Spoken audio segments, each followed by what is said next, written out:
ప్రజలకు సేవలు అందించాలని చెప్పి రాజకీయాల్లోకి వచ్చి పనిచేస్తున్నటువంటి నాలాంటి యువకులకు అందించేటువంటి సందేశం ఏంది కడియం శ్రీహరి గారు? అంటే తల్లిలాంటి పార్టీని మోసం చేయాలి, నమ్మిన వాళ్ళని నట్టేట ఉంచాలి అనేటువంటి సందేశం కదా. ఇంకా అంతకంటే ఇంకేమైనా ఉన్నదా అని చెప్పి ఈ సందర్భంగా నేను అడుగుతా ఉన్నాను. ఇలాంటి దయనీయమైనటువంటి పరిస్థితికి దిగజాడు స్థితికి చేరినటువంటి కడియం శ్రీహరి గారికి నా ప్రగాఢమైనటువంటి సానుభూతిని, జాలిని తెలియజేస్తున్నా అని చెప్పి ఈ సందర్భంగా గుర్తు చేస్తున్నా. వాస్తవానికి వారు ఒక రిటైర్మెంట్ స్టేజ్కి వచ్చింది. రిటైర్మెంట్ స్టేజ్లో అన్నీ అనుభవించిన తర్వాత తత్వం బోధపడుతుంది.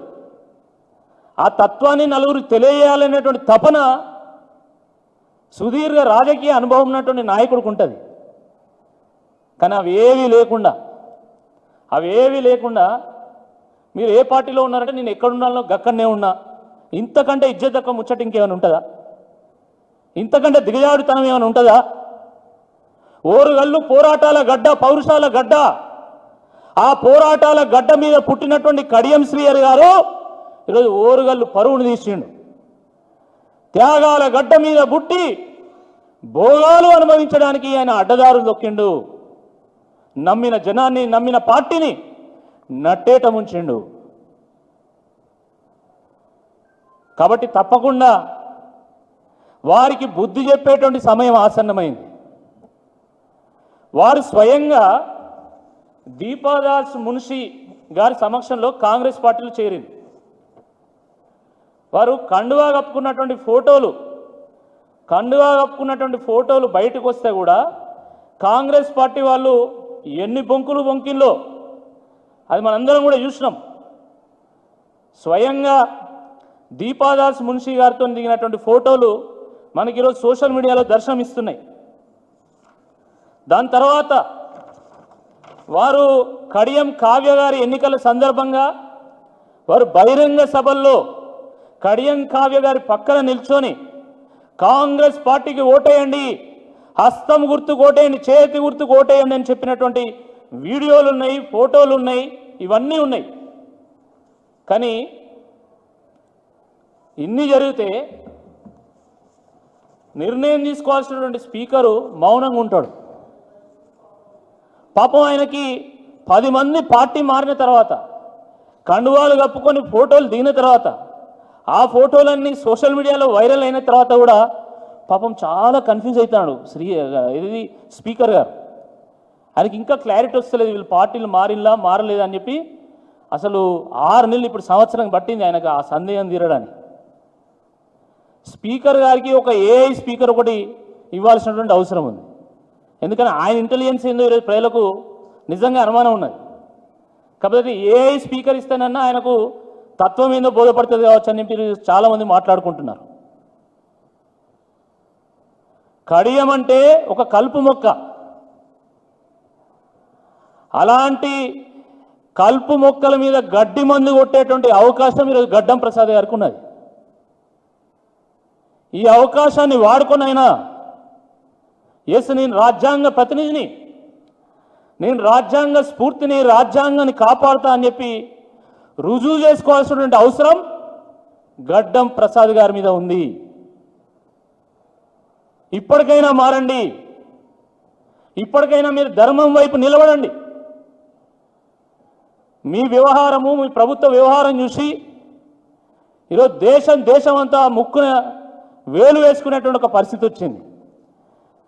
న్యాయదేవత కళ్ళకు గంతలు కట్టి న్యాయదేవతను వాస్తవం చూడమంటారు.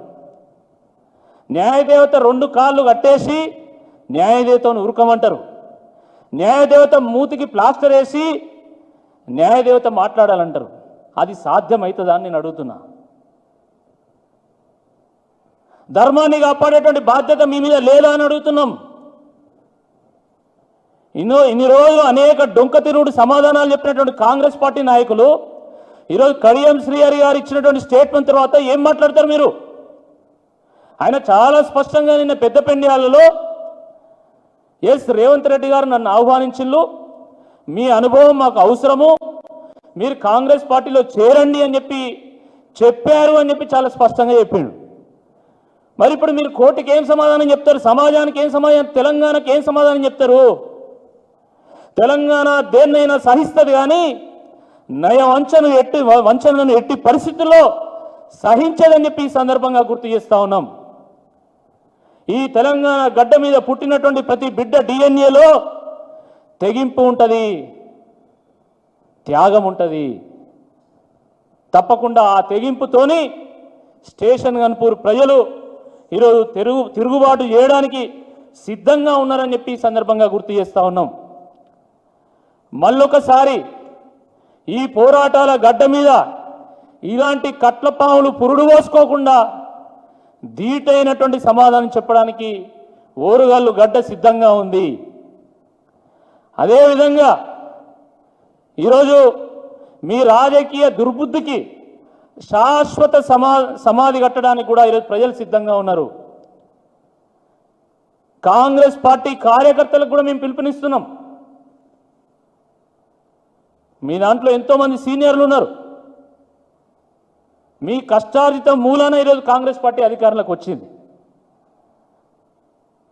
కానీ కాంగ్రెస్ పార్టీ అధికారంలోకి వచ్చిన తర్వాత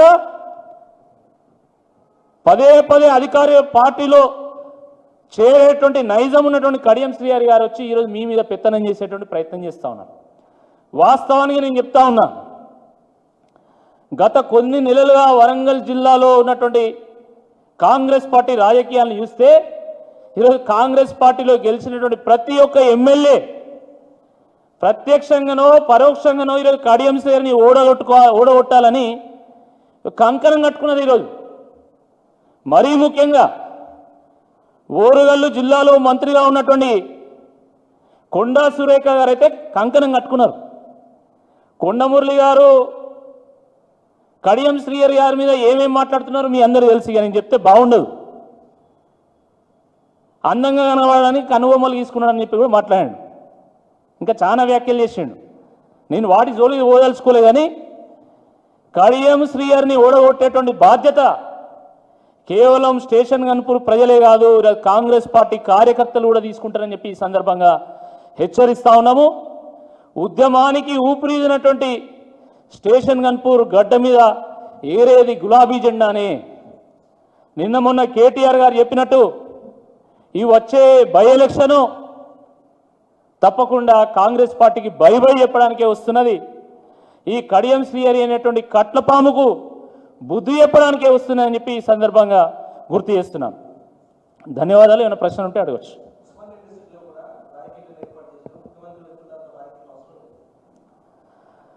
బహుశా అందుకే ఆయన విద్యాశాఖను హోంశాఖ ఆయన దగ్గర పెట్టుకున్నట్టున్నాడు. రాష్ట్రంలో రేవంత్ రెడ్డి గారే విద్యాశాఖ మంత్రి, ఆయనే హోంశాఖ మంత్రి.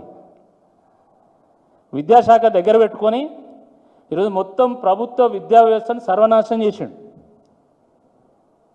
గురుకులాల్లో చూస్తున్నారు, సుమారుగా 60 మంది పిల్లలు ఈరోజు విషపూరితమైనటువంటి ఆహారం వల్ల ఇతర కారణాల వల్ల చనిపోవడం జరిగింది. సుమారు ఒక 1200 మంది ఆసుపత్రుల పాలైంది. ఇంత జరిగినా కనీసము చీమ గుట్టినట్టు కూడా అవుతలేదు ప్రభుత్వానికి. ఇంకోవైపు ఫీజు రీయింబర్స్మెంట్లు, స్కాలర్షిప్లు చెల్లించకపోవడం వల్ల ఈరోజు యూనివర్సిటీలు, Kakatiya university, Osmania university, Satavahana university, Palamuru university, MG యూనివర్సిటీలో ఈరోజు పరీక్షలను వాయిదా వేసేటువంటి పరిస్థితి వచ్చింది. 8,000 కోట్ల రూపాయల స్కాలర్షిప్లు, ఫీజు రీయింబర్స్మెంట్ బకాయి పడ్డది ప్రభుత్వం.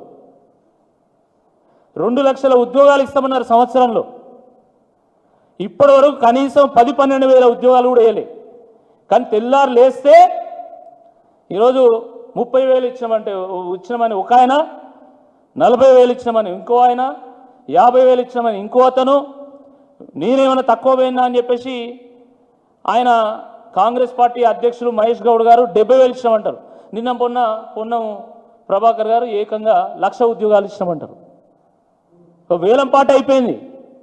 మీడియా ముందు వేలంపాట, మీడియా వెనుక సర్కారీ వారి వాట. ఇది జరుగుతున్నది. జాబ్ క్యాలెండర్ ఏమో జాబ్లెస్ క్యాలెండర్ అయిపోయింది. నిరుద్యోగ భృతి ఇస్తామన్నారు, జాడలేదు. స్కూటీలు అన్నారు, దాని జాడలేదు. వీటన్నిటి గురించి ప్రశ్నించడానికి విద్యార్థులు సిద్ధమైతే వాళ్ళ మీద లాఠీలు చూపిస్తారు. గత 4 రోజుల నుండి ఓయూలో మొత్తం అరెస్టుల పర్వం కొనసాగుతూ ఉంది.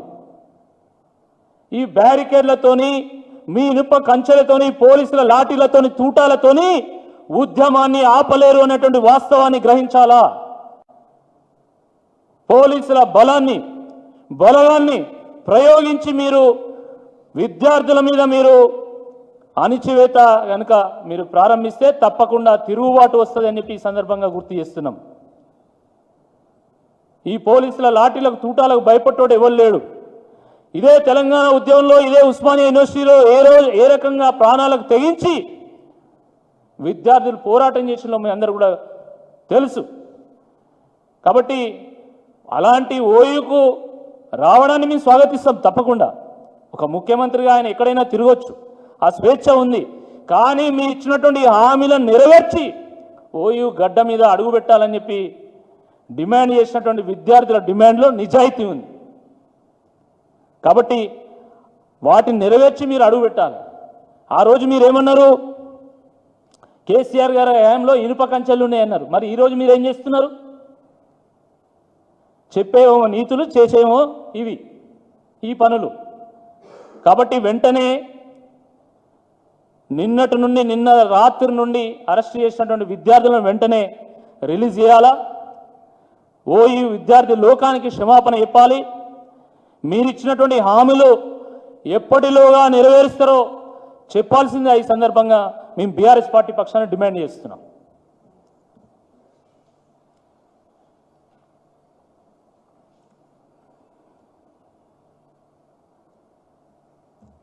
Thank you. కడియం అంటే కమిట్మెంట్ అని రాసి ఉంటుంది. కానీ వాస్తవానికి కడియం అంటే కమిట్మెంట్ కాదు, కట్లపాం అని నిన్న రుజువైంది. ఇన్నాళ్ళు ఈ కట్లపాము కాంగ్రెస్ బొక్కలో దూరి జాక్కున్నది. కట్లపాము ఎక్కడున్నావమ్మా అంటే, నేను ఎక్కడున్నానో గక్కడనే ఉన్నా అని చెప్పి తిక్క సమాధానం చెప్పింది. అచ్చా, ఇంత పనికి వస్తావా అని చెప్పి కేటీఆర్ గారు పచ్చగడ్డి వేసి, మంట పెట్టి, పొగబెట్టి అష్టదిగ్బంధనం చేసిన తర్వాత కట్లపామును ఇప్పుడు ఎక్కడున్నావమ్మా అంటే, నేను కాంగ్రెస్లో దాగి ఉన్నా అని చెప్పి నిన్న కూని రాగం తీసింది. ఆ కూని రాగం ఏందో మీరు కూడా ఒకసారి వినండి.